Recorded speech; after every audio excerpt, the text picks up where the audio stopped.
अध्यक्ष जी कॉमरेड लालदेव सिंह और यहाँ उपस्थित तमाम यूनियन के जुझारू नेतागण और यहाँ इस बैठक में उपस्थित हमारे बहुत ही प्रिय साथी जो सब अलग अलग यूनियन के कार्यकर्ता हैं और आपके समर्थन में जो और भी हमारे साथी यहाँ मौजूद हैं, आप सबको मेरे तरफ से नमस्कार, सलाम और प्रणाम। मैं आपके साथ एकजुटता प्रकट करने के लिए आई हूँ और एचईसी के संबंध में जो मुख्य मुद्दे हैं उसको एक बार फिर आज की मौजूदा परिस्थितियों के संदर्भ में समझने के लिए आई हूँ और आपकी सुझाव भी सुनने के लिए आई हूँ कि हम लोग आपकी ओर से दिल्ली में सरकार के समक्ष किस रूप में आपका समर्थन हम आगे बढ़ा सकते हैं। जैसे आप कहेंगे वैसे हम लोग उस संघर्ष में शामिल होकर मदद के लिए, सहायता के लिए, एकजुटता के लिए हम करेंगे। इसलिए मैं यहाँ आई हूँ क्योंकि मैं भी दशकों से ट्रेड यूनियन आंदोलन से जुड़ी हुई हूँ। मैं समझती हूँ जब स्ट्राइक होता है तो मजदूर कितने कुर्बानी के साथ स्ट्राइक करते हैं और परिवारों के ऊपर कितना बड़ा बोझ बनता है स्ट्राइक का। लेकिन आजकल वो स्ट्राइक कम, आजकल जो उद्योग के हालात बने हैं कि नए उदारीकरण नीतियों की प्रतिनिधित्व करने वाले ये सरकार कि मजदूर की स्ट्राइक नहीं, ये सरकारी स्ट्राइक कर रही है। ये सरकारी स्ट्राइक है, ये बिल्कुल स्पष्ट है। जब कोई कारखाना बंद होता है तो उसकी जिम्मेदारी किसकी है? अगर हम अपने वेतन बढ़ोतरी के लिए या बोनस के लिए या डीए के लिए बढ़ाने के लिए अगर हम स्ट्राइक करते हैं तो जिम्मेदारी मेरी है। हमारी यूनियन सोच समझकर स्ट्राइक करके अपने अधिकार के लिए लड़ते हैं। लेकिन अभी ये मोदी सरकार क्या कर रही है? मजदूर की स्ट्राइक नहीं, ये पूरे पब्लिक सेक्टर में पब्लिक सेक्टर को बीमार बनाने के लिए सरकार खुद ही स्ट्राइक कर रही है। और उसकी स्ट्राइक का रूप क्या है? पैसा ना देना, वर्किंग कैपिटल ना देना, यहां बैंक का गारंटी भी समाप्त कर लिया है, मजदूर का वेतन ना देकर मजदूरों को मजबूर करना कि वो छोड़ के कहीं और चले जाएं। तो ये सरकारी स्ट्राइक के खिलाफ आज हम लोग एकत्रित हुए हैं। ये स्ट्राइक गैर कानूनी है, ये स्ट्राइक अमानवीय है और ये सरकारी स्ट्राइक का उद्देश्य है कि बड़े पूंजीपति अडानी अंबानी जैसे लोगों का समर्थन करके ये पूरा जो कारखाना है उसके अलग अलग काम बांट दे इन बड़े पूंजीपतियों के बीच और यहाँ जो आपका पूंजी है, जो जमीन का पूंजी है, उसको लेकर वो बेच दे। ये हम लोग बिल्कुल स्पष्ट समझ रहे हैं। और एक और बात इसमें सामने आई है जो मैं समझ पाई हूं, जो हमारे साथी बोले कि वर्क ऑर्डर है लेकिन ये वर्क ऑर्डर बाहर को दिया जा रहा है, मतलब विदेश की कंपनियों को दिया जाए। ये बात है क्या? प्राइवेट जो देश का है और विदेश का है दोनों को दे रहे हैं। तो इसका मतलब ये है कि एक तरफ सरकार कह रही है मेक इन इंडिया और दूसरी तरफ जो मेक इन इंडिया कारखाना है उस कारखाने पर सरकार बंद कराने पर वो मेक इन इंडिया खत्म कर देगी।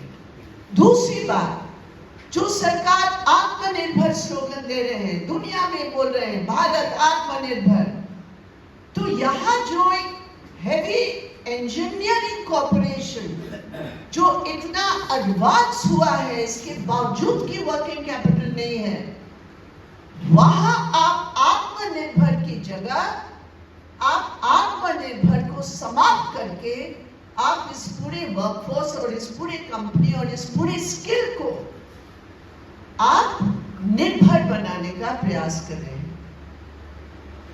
तो ये जो पूरा संदर्भ है साथियों, निश्चित रूप पर जो हमारे साथी ने कहा, क्योंकि मैं यहां कोई राजनीति बोलने के लिए नहीं आई हूं, लेकिन ये निश्चित रूप पर जब हम सरकार की नीतियों के बारे में अपनी जिंदगी को जोड़कर देखते हैं तो वही राजनीति है। नीति को जब हम चैलेंज करते हैं वही राजनीति है। तो आज निश्चित रूप पर आपका जो संघर्ष है, वो संघर्ष जहां हम अपने और अपने परिवार की बचाव का संघर्ष है, जहां हम अपने कारखाने के लिए बचाव का संघर्ष कर रहे हैं, इसके साथ साथ इस सरकार की दोहरी नीति जो आत्मनिर्भर को निर्भर बना रहे हैं, जो मेक इन इंडिया को मेक आउटसाइड इंडिया बना रहे हैं, उस नीति का भी चुनौती करके हम इस सरकार को भी चुनौती दे रहे हैं। और जब हम ये हमारी दिमाग और समझ में साफ ये बात आती है, तो मेरे अपने अनुभव के आधार पर मैं कह सकती हूँ, आपका जो सबसे बहुत बड़ा कदम आपने उठाया, आज यूनियन एक मंच पर आए। इसको कम करके मत देखो। ये जो आपने किया है, ये सरकार के मुंह पर जबरदस्त थप्पड़ है, मैं कहना चाहता हूं। साथियों, इसको कम करके मत देखो। एक यूनियन आपके साथ नहीं है, वो यूनियन की क्या मजबूरी है वो अपने समझे, लेकिन उस यूनियन के मजदूर और कर्मचारी निश्चित रूप पर दिल से आपके साथ हैं। ये मैं जानती हूं। वो कहां जाएंगे? उनकी लीडर जाएंगे, मजदूर कभी नहीं जाएगा, क्योंकि मजदूर समझ रहा आपका लड़ाई एक व्यक्ति का लड़ाई नहीं है, आपका लड़ाई व्यापक लड़ाई है। इसलिए ये जो 8 यूनियन का मंच है, जिसका बहुत अच्छा नाम आपने दिया, एजीसी बचाओ मजदूर जन संघर्ष समिति, इसमें एजीसी का भी नाम है, इसमें मजदूर का भी नाम है, इसमें जन का भी नाम है, इसमें संघर्ष का भी नाम है। और ये जो भावना है, जो एक नाम में आपने स्पष्ट कर लिया है, ये आपकी ताकत है, ये आपकी शक्ति है। मैं जब टेक्सटाइल मजदूर यूनियन में काम करती थी दिल्ली में, और उस समय प्राइवेटाइजेशन का दौर शुरू, और वो प्राइवेटाइजेशन एनटीसी को प्राइवेटाइज कर लिया, बाकियों को। उस समय हमारा ये डिमांड था कि प्राइवेट इंडस्ट्री का राष्ट्रीयकरण करो। उस दौर में हमारा मांग था नेशनलाइज करो। आज की दौर में जो नेशनलाइज इंडस्ट्री है उसको प्राइवेटाइज कर रहे हैं। ये है उस समय के अंतर। और उस समय भी हमारी सबसे स्ट्रॉन्ग जो हमारी ताकत थी, जो शक्ति थी, वो थी यूनियनों की यूनाइटेड मंच। चाहे कुछ भी हो साथी, और मैं यूनियन की लीडर को कहूंगी, लेकिन इससे ज्यादा मैं कार्यकर्ताओं को कहना चाहती हूँ, आप इस पर नजर रखो कि कोई भी यूनियन इधर उधर ना जाए, और ये एक साथ मिलकर ये तमाम 8 यूनियन आगे बढ़कर यूनाइटेड रहे। और उसमें ये बात जो साथी ने कहा, ठेकेदार मजदूर और परमानेंट मजदूर, ये तो हमेशा सरकार ये प्रयास करती है ये हमेशा उनका हथकंडा होता है। वो परमानेंट मजदूर को कभी कुछ दे देंगे तो ठेका मजदूरों को परेशान करेंगे, या ठेका मजदूरों को कुछ देकर, आधी कुछ देकर वो परमानेंट मजदूरों को अलग कर लेंगे। ये तो हमेशा उनका हथियार है। लेकिन मैं जानती हूँ आप इतने परिपक्व है, आपकी यूनियन से इतने परिपक्व है। एक दो ऐसे साथी हो सकते हैं, लेकिन संघर्ष में आप लोग एक है, ये भी मैं आपको बधाई देना चाहती हूँ, क्योंकि ये बहुत बड़ी बात है। इसके साथ मैं एक और बात कहना चाहती हूँ। साथी ने कहा ये लंबी लड़ाई है, इसका मैं नहीं जानती हूँ कितनी लंबी और कितनी छोटी, लेकिन मैं ये जानती हूँ 20 महीना वेतन जो आपको नहीं मिला है, और इसके बावजूद आप लोग यहां खड़े हैं, ये बहुत बड़ी बात है। और मैं जानती हूं परिवारों के हालात, क्योंकि हर परिवार आपका वेतन पर निर्भर है, और जब 20 महीना वेतन नहीं है तो घर की औरत के ऊपर कितना बोझ होगा मैं समझ सकती हूँ। ये दिवाली की दिया का केवल सिर्फ सवाल नहीं है, ये रोज उस महिला के ऊपर जो एक चुनौती है। मैं आपके द्वारा हर घर की औरत को मैं सलाम करती हूँ, नमस्कार करती हूँ, प्रणाम करती हूँ। बगैर उसकी शक्ति के यहाँ आप लोग कोई भी यहाँ नहीं रह सकते। और मैं एक सुझाव देना चाहती हूँ साथियों, हम लोगों को घरों में जो स्थिति है और उसके जो हालात हैं, उसके लिए हमें महिलाओं की बैठक करना चाहिए, और महिलाओं की बैठक करके हमें पता लगाना चाहिए कि क्या राहत की जरूरत है। मुझे याद है बहुत सारी जगह जहां स्ट्राइक होती है, मैं स्ट्राइक की बात कर रही हूँ, मैं यहाँ तालाबंदी है एक प्रकार की, यहाँ तो सरकार का स्ट्राइक है, लेकिन मैं कहना चाहती हूँ हमें बात करना चाहिए।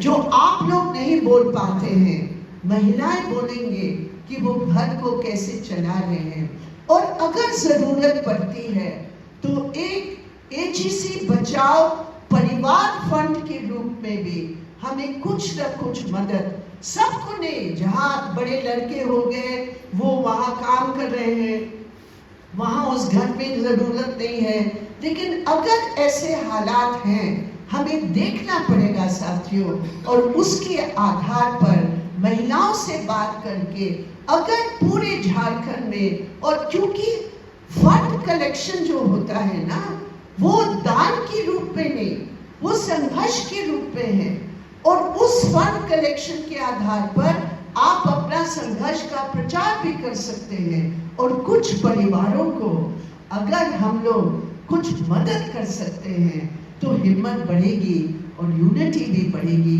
मैं केवल एकजुटता के लिए मैं कहती हूँ, अगर हम लोग इस प्रकार का जनता के बीच जाकर अगर हम करते हैं तो जनता का रिस्पॉन्स से हमें पता चलेगा।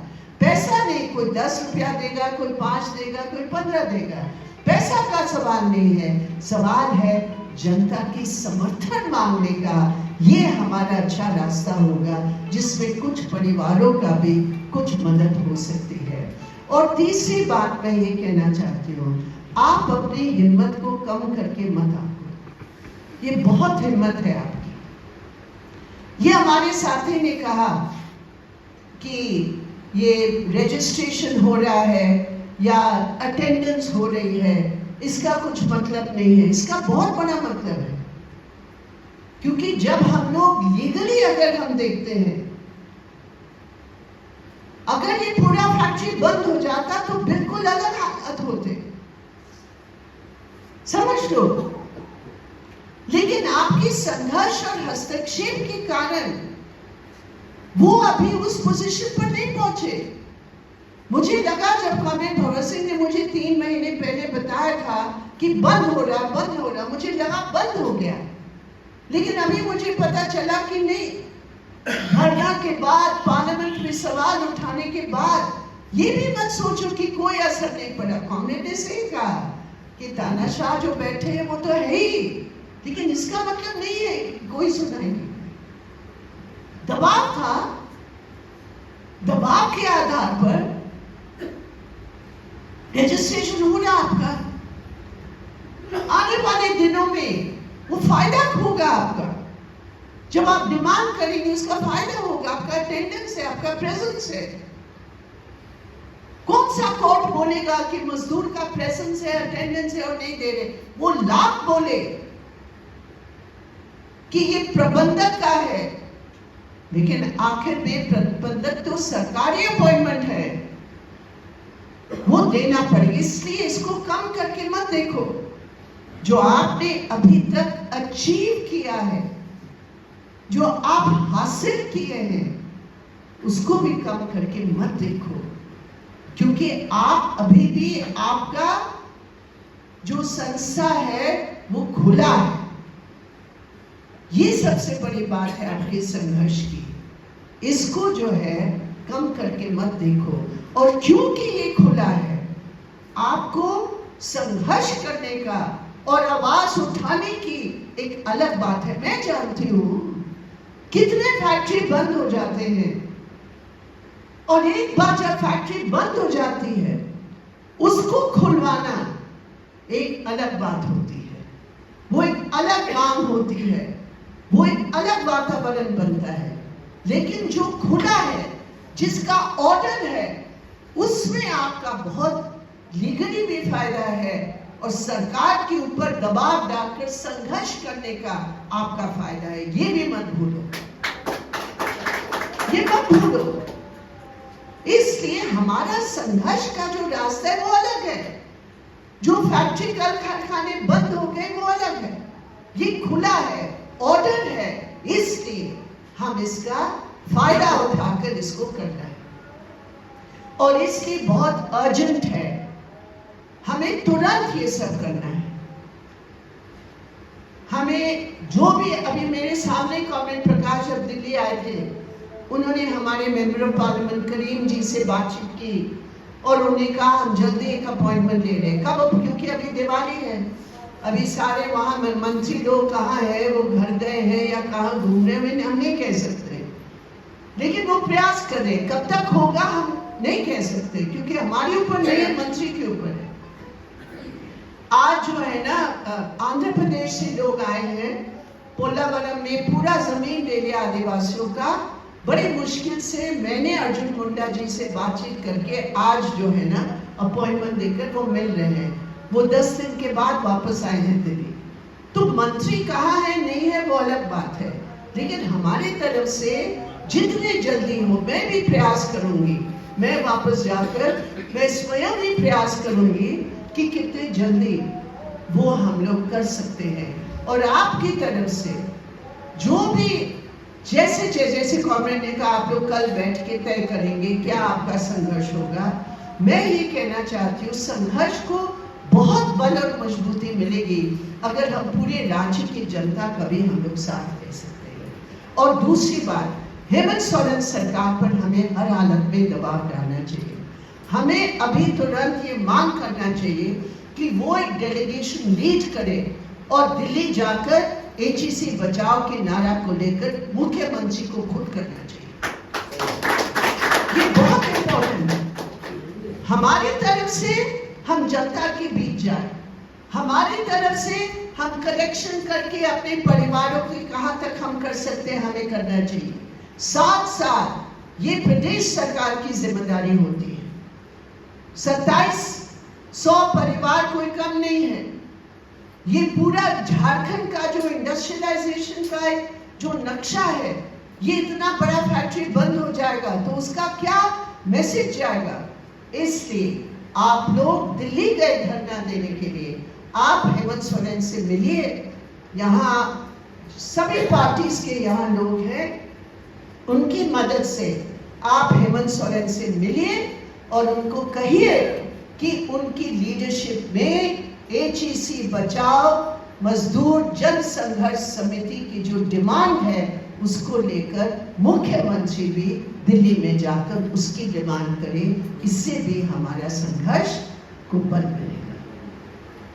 इस तरह साथियों, और मैं एक और बात कहना चाहती हूँ आपके बीजेपी